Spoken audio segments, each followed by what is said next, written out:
नमस्ते investors, simply stocks में आपका स्वागत है। आज हम अपने star micro cap business Uni health hospitals पर चर्चा कर रहे होंगे। यूनी हेल्थ के रिजल्ट्स थोड़े मिक्स्ड से आए हैं, उतने अच्छे नहीं हैं जितना उम्मीद थी। पर कौन कॉल सही थी। हमारे यूट्यूब ऑडियंस में से कई सारे इन्वेस्टर्स इसमें प्रॉफिट में बैठे हुए हैं, इसलिए हमने सोचा कि यूनी हेल्थ के लिए एक अलग से शॉर्ट में वीडियो बनाएं आप सबके लिए। इसके अलावा ये फ्रेश एंट्री के नज़रिए से कैसा है, इस पर भी हम लोग बात कर लेंगे। और अब चलिए बिना कोई देरी किए फटाफट से शुरू कर रहे हैं।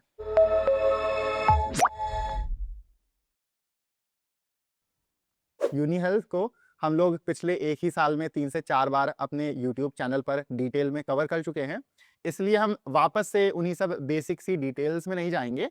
आप में से कोई नए इन्वेस्टर्स हैं तो हम शॉर्ट में इनका ना बिजनेस आपको एक्सप्लेन कर देंगे, और मेन हम इनके H2 के रिजल्ट्स कैसे थे और कौन कॉल में मैनेजमेंट ने क्या बताया उस पर बात करेंगे। बट डोंट वरी, आपको ये वीडियो देखते देखते by the end of it पूरी क्लैरिटी मिल जाएगी। ऐसा नहीं है कि आपको कुछ कम पता चलेगा अगर आपने पिछले वीडियोस नहीं देखे हैं।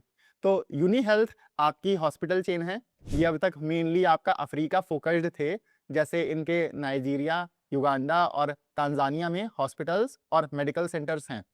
पर अब ये तेजी से भारत में एक्सपैंड कर रहे हैं। इनका हाल ही में नवी मुंबई में 52 बेड्स का हॉस्पिटल खोला है इन्होंने, और इसके अलावा नासिक में 200 बेड फैसिलिटी का कुछ ही दिन पहले इन्हें रजिस्ट्रेशन अप्रूव हुआ है। मतलब एक नया हॉस्पिटल आएगा 200 बेड्स का, और अगले कुछ हफ्तों में वो भी चालू हो जाएगा प्रॉपर से।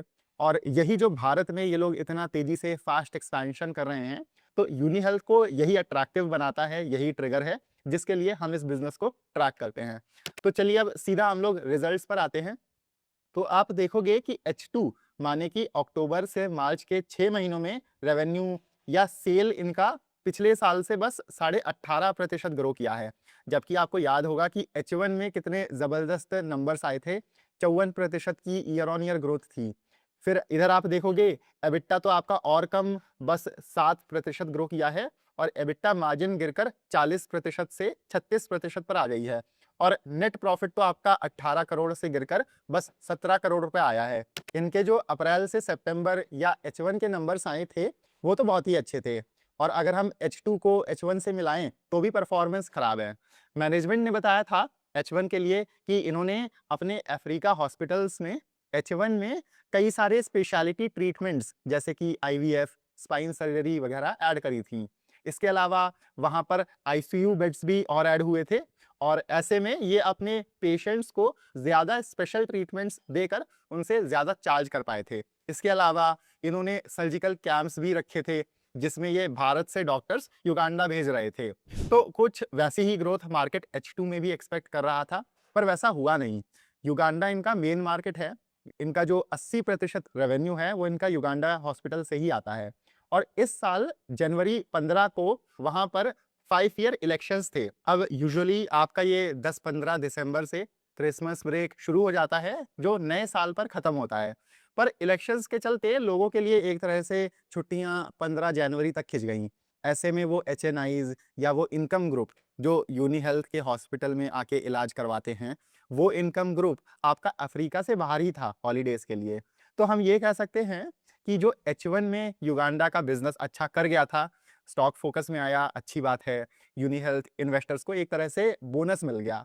पर जो नवी मुंबई का हॉस्पिटल अक्टूबर में चालू हुआ है अभी हाल ही में, या ये जो नासिक का नया यूनिट आया है, तो जो इंडिया बिजनेस जो इनका मेन ट्रिगर है, जो यूनी हेल्थ की लॉन्ग टर्म स्टोरी बनाता है, वो जर्नी तो अभी बस शुरू ही हुई है। और H2 के रिजल्ट्स और ये मैनेजमेंट का जवाब हमको कोई इतना खराब नहीं लग रहा है कि इस बिजनेस को एकदम ट्रैक करना ही बंद कर दिया जाए।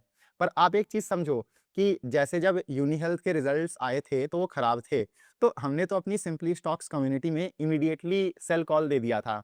बिकॉज कभी भी ऐसे बिजनेस के खराब रिजल्ट्स आए जिनमें आपका बड़ा एलोकेशन है या जहां आपका अच्छा प्रॉफिट है, तो सबसे पहले आपको सेल करके तुरंत अपनी कैपिटल या अपने प्रॉफिट्स बचाने हैं। यूनी हेल्थ को खुद 2-3 दिन बुखार चढ़ गया था जब तक कॉन कॉल नहीं हो गई थी, और मैनेजमेंट ने सब एक्सप्लेन नहीं कर दिया।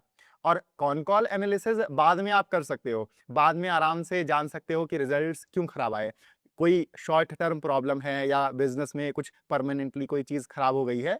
पर खराब रिजल्ट्स पर सबसे पहले आपको अपनी कैपिटल और प्रॉफिट्स बचाने हैं। बाद में सब सही रहा तो आप वापस से उस बिजनेस में आ सकते हो, कोई बड़ी बात नहीं है। तो आपको ऐसे फटाफट से क्विक डिसीजंस लेने पड़ते हैं, अपने पोर्टफोलियो बिजनेसेस को क्लोजली ट्रैक करते रहना पड़ता है।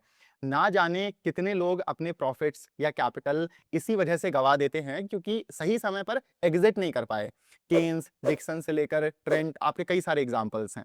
पर देखिए, एक आम रिटेल इन्वेस्टर के लिए पॉसिबल भी नहीं है कि इतना सारा समय देकर स्टॉक्स को इतना क्लोजली ट्रैक कर पाए, अलग-अलग सेक्टर्स को, कंपनियों को इतना इन डेप्थ स्टडी कर पाए।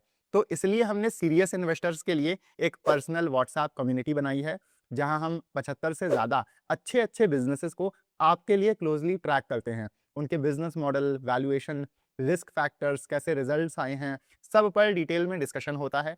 यहाँ हम अपना पोर्टफोलियो भी शेयर करते हैं और वन ऑन वन आपके सारे डाउट्स भी क्लियर करते हैं। पर याद रहे, ये एक पेड कम्युनिटी है और इसमें 2 प्लान्स हैं। 6,000 रुपए का 6 महीने के लिए और 10,000 रुपए का साल भर के लिए।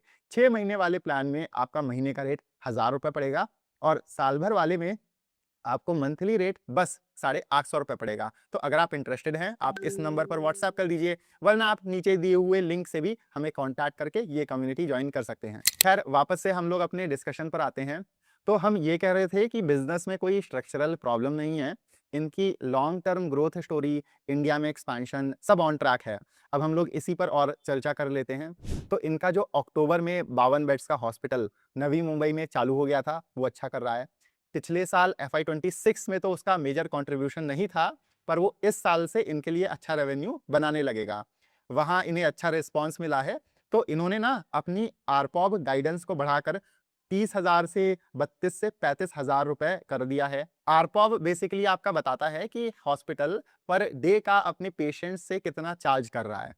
अब इसके अलावा जो हमने आपको बताया था कि नासिक के 200 बेड्स हॉस्पिटल का रजिस्ट्रेशन आ गया है इनका, तो अब उसमें अलग-अलग मशीन्स के लिए लाइसेंसेस लेने हैं और आईसीयू शुरू करने के लिए अप्रूवल चाहिए होता है। तो उसके आते ही ये अस्पताल भी 1 से 2 या ज़्यादा से ज़्यादा 3 महीने में पूरा चालू हो जाएगा। अभी थोड़ी बहुत सर्विसेज हैं वहाँ। तो आप देख रहे हो ना कि कैसे इनका बिज़नेस अब तक युगांडा के बस वो एक 120 बेड वाले हॉस्पिटल से चलता था। उसके ऊपर इन्होंने युगांडा में ही एंथेबे में इन्होंने 30 बेड का एक और हॉस्पिटल एक्वायर किया है। तो पिछले 5 से 6 महीनों में ही इनकी बेड कैपेसिटी सीधा आपका बस 120 बेड से बढ़कर 30 वो एंथेबे में नया एक्विजिशन, 52 बेड्स नवी मुंबई और 200 नासिक, तो लगभग 282 कुल मिला के आपके 402 बेड्स या सीधा 2 से 3 गुना इनकी बेड कैपेसिटी हो गई है। और ये लोग सिर्फ युगांडा में 150 बेड्स कैपेसिटी से सीधा आपका 402 बेड्स कैपेसिटी पर पहुंच गए हैं। और फिर इनका यहाँ से भी नासिक के बाद फ्यूचर में पुणे में 125 से ज़्यादा बेड कैपेसिटी का एक तीसरा हॉस्पिटल सेटअप करने का प्लान है। इसके अलावा इनके 2 हॉस्पिटल्स तंजानिया में और आ रहे हैं। एक छोटी इनकी 20 बेड की फैसिलिटी तो पूरा रेडी ही हो गई है। पर युगांडा के जैसे तंजानिया में भी 5 ईयर इलेक्शंस हुए थे, H2 में ही पड़े हैं वो, आपके अक्टूबर नवंबर के अराउंड। तो सब सरकारी काम आपका वहाँ रुक गया था और उसकी स्टार्ट डेट 1 क्वार्टर से डिले हो गई है। इन्होंने उसके लाइसेंस के लिए अप्लाई कर दिया है और वो जल्दी आपका आ जाना चाहिए। और एक दूसरा, ये 100 बेड्स का चालू हॉस्पिटल एक्वायर कर रहे हैं, उस पर नेगोशिएशंस चल रहे हैं और वो आपका 1 से 2 क्वार्टर में वो फैसिलिटी भी इनके अंदर आ जानी चाहिए। तो इनके पास ऑलरेडी 402 बेड्स की कैपेसिटी हो गई है एज ऑफ नाउ, जो हम लोग बात कर रहे हैं भारत और युगांडा को मिला के। और मोटा-माटम इनके पास 130 बेड्स जो हैं वो तंजानिया के आएँगे, तो कुल मिलाकर इनकी यहाँ से भी कैपेसिटी 532 बेड्स की हो जाएगी। तो इसकी बहुत क्लियर विजिबिलिटी है। और इसके अलावा ये साल खत्म होते-होते तक तंजानिया और युगांडा में ही मे बी एक और कैपेसिटी ऐड करने का सोचेंगे। माने कि 2028 तक टोटल ये 600 बेड कैपेसिटी पर पहुंच जाएंगे। तो आप देख रहे हो ना कि कहां से ये लोग शुरू किए थे 120 बेड से, और अब ये लोग 500-600 बेड्स लाने की बात कर रहे हैं अगले 1 से 1.5 साल में। और मीडियम टर्म में ये भारत में 500 से 600 बेड्स और अफ्रीका में 400 बेड्स। तो इनका ये अगले 2 से 3 सालों में कुल 1000 से 1100 बेड कैपेसिटी ऐड करने का टारगेट है।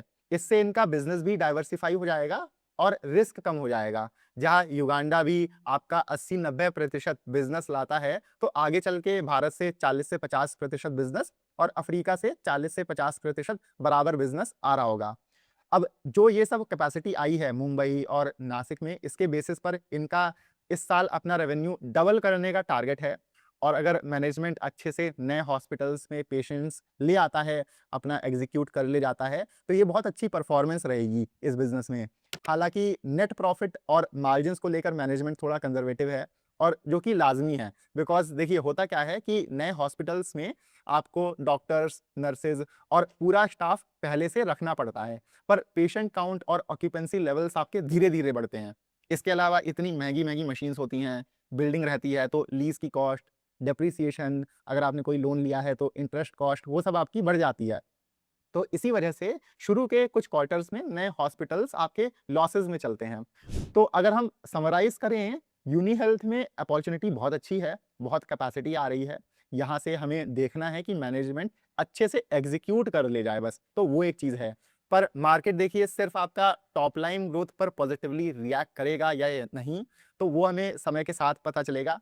या जब तक बॉटम लाइन में एक्सपेंशन नहीं होगा तब तक मार्केट इग्नोर करता रहेगा, तो ये तो देखिए वक्त बताएगा। पर हाँ, अगर ये लोग रैंप अप करके ये लोग रेवेन्यू ग्रोथ अच्छी ले आए, ऑक्यूपेंसी रेट अपने हॉस्पिटल्स का बढ़ा लिया, माने कि पेशेंट्स को अट्रैक्ट कर लिया, तो फिर मार्जिन्स तो आपके समय के साथ इंप्रूव हो ही जाएंगे।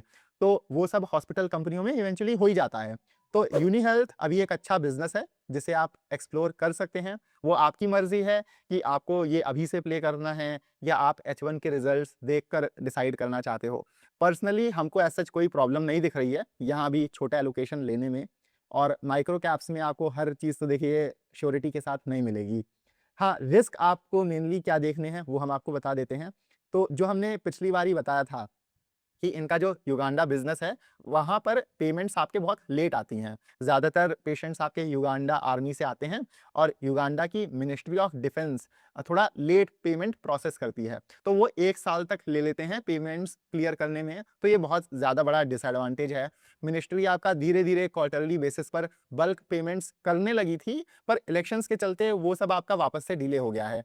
तो इनका फोकस रहेगा कैश फ्लोज़ इम्प्रूव करने का उधर। बाकी ये सुपर स्पेशलिटीज़ ला रहे हैं, उनसे इनकी पेमेंट साइकिल बेहतर होगी, क्योंकि उधर आपका जो ज़्यादातर क्या होते हैं वो कैश पेशेंट्स रहते हैं, तो आपको तुरंत-तुरंत आपको कैश की फॉर्म में अपना पैसा मिल जाता है। दूसरा है आपका एग्ज़ीक्यूशन रिस्क, जो हमको क्लोज़ली ट्रैक करना पड़ेगा कि ये अपने हॉस्पिटल्स में पेशेंट्स ला पा रहे हैं कि नहीं, तो वो एक चीज़ है। तो अब हम अंत में समराइज़ करें तो यूनी हेल्थ ने पिछला साल FY26 शुरू तो बहुत ज़बरदस्त किया था, पर H2 में थोड़ा ठंडा पड़ गया, पर वो कोई दिक्कत वाली बात नहीं है। जो इनकी ट्रू स्टोरी है, वो अभी बस शुरू ही हुई है। यहाँ से भी यूनी हेल्थ में बहुत ज़्यादा पोटेंशियल है भारत में और हॉस्पिटल्स लॉन्च करके अपना इंडिया बिज़नेस ग्रो करने का। तो यूनी हेल्थ एक छोटे बेस पर बहुत ज़्यादा तेज़ी से ग्रो कर रहा बिज़नेस है, हेल्थ केयर बिज़नेस है, हॉस्पिटल बिज़नेस है, जिसे आप खुद से स्टडी कर सकते हैं। बाकी अब अगर आपको ये वीडियो पसंद आया है तो इसे लाइक ज़रूर करिएगा। साथ में आप हमारे चैनल सिंपली स्टॉक्स को भी सब्सक्राइब कर सकते हैं। आप सपोर्ट करोगे तो हमें और मोटिवेशन मिलेगी और हम आपके लिए ऐसे और वीडियोज़ ला पाएँगे। इसके साथ ही चलिए मिलते हैं हम आपसे अगले वीडियो में। Happy investing.